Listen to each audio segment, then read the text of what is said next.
Hi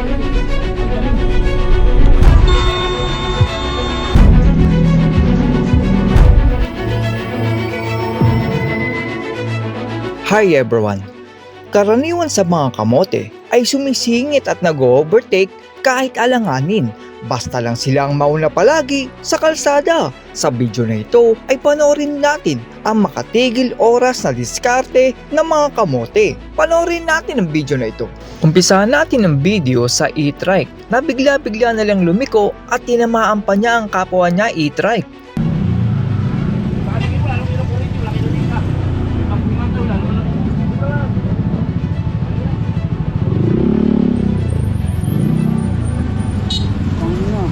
Dala ang pambata, tapos ganyan ka mag-drive.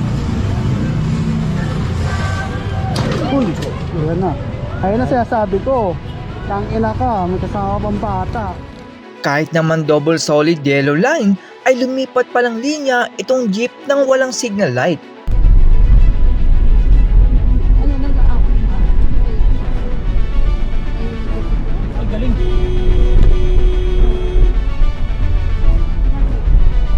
Kahit naman solid yellow line, ay nag-counterflow din itong blue na sasakyan at muntik na niyang tamaan ng may dashcam.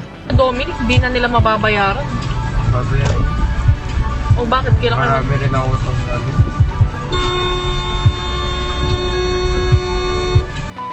Ina mo kang bobo ka, hayop kang ina mo.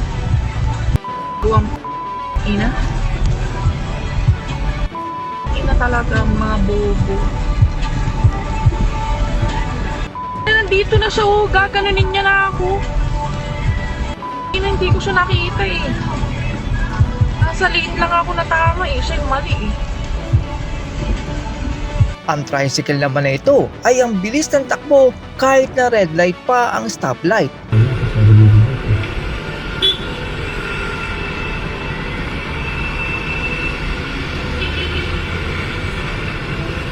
Ang alam ko kasi, may business yan.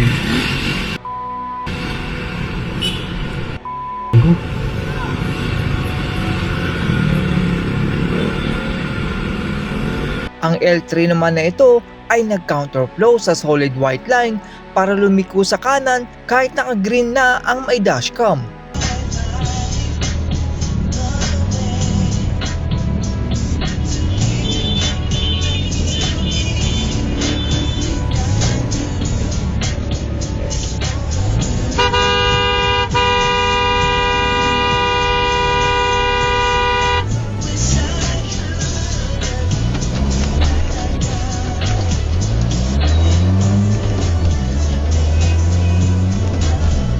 Kahit naman may paliko at solid white line, ay nag-overtake pa din ang motor na ito.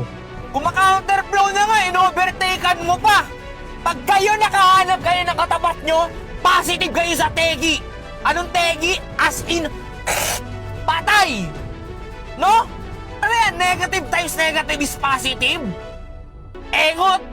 Hindi naman nag-signal light itong taxi, kaya tinamaan niya ang rider.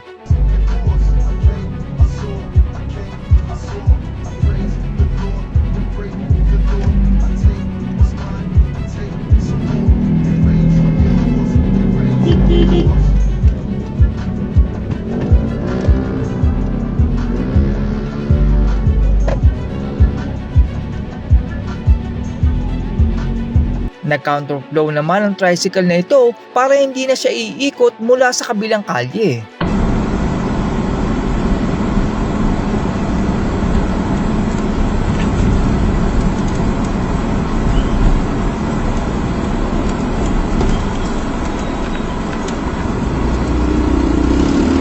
Mukhang wala namang lisensya ang driver ng tricycle na ito at parang bata pa ang nagmamaneho.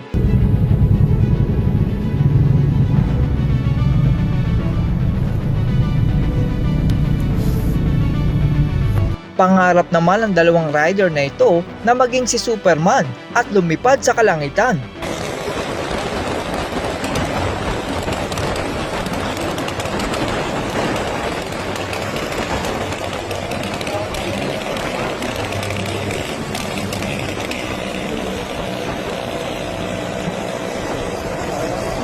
Nahirapan lamang lumabas ang pickup na ito dahil sa nakatutok ng puting SUV at van sa gilid niya.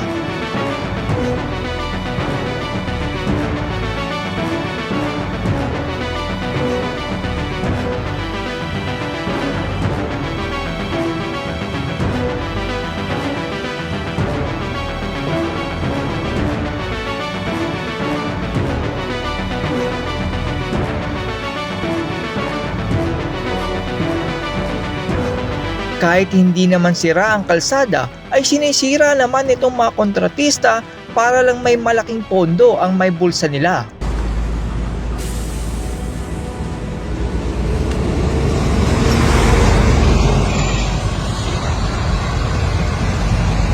Nagulat naman ang may dashcam dahil sa pagtawid nitong mabilis na rider.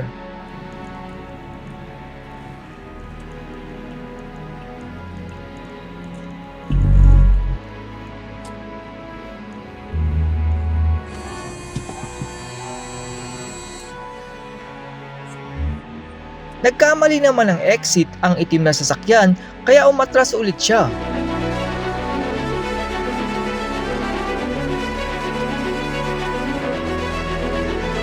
Ang pulang sasakyan naman na ito ay naninigarilyo sabay tapon ng upos sa kalsada.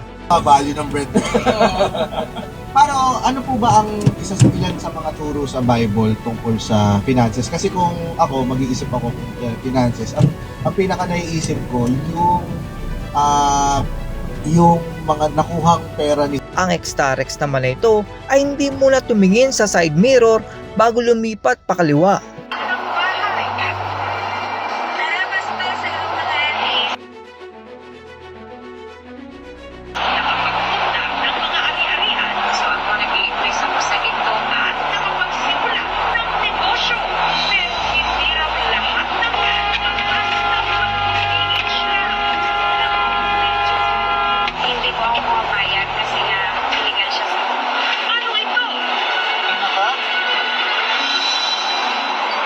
Nagkamali naman ng linya itong silver na sasakyan at kamuntikan na niyang tamaan itong may dashcam sa paglipat niya sa linya.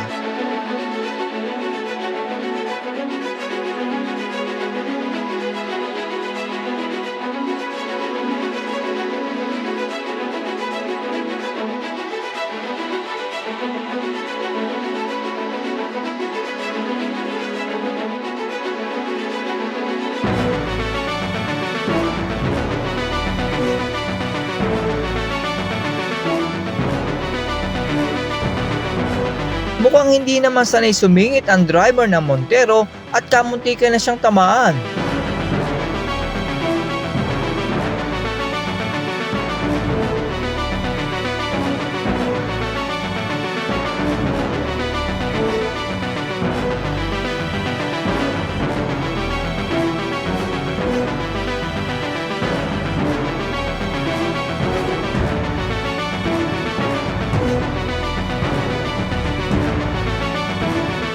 Tila nakikipagitgitan naman itong silver na sasakyan sa may dashcam basta lang siya ang mauna.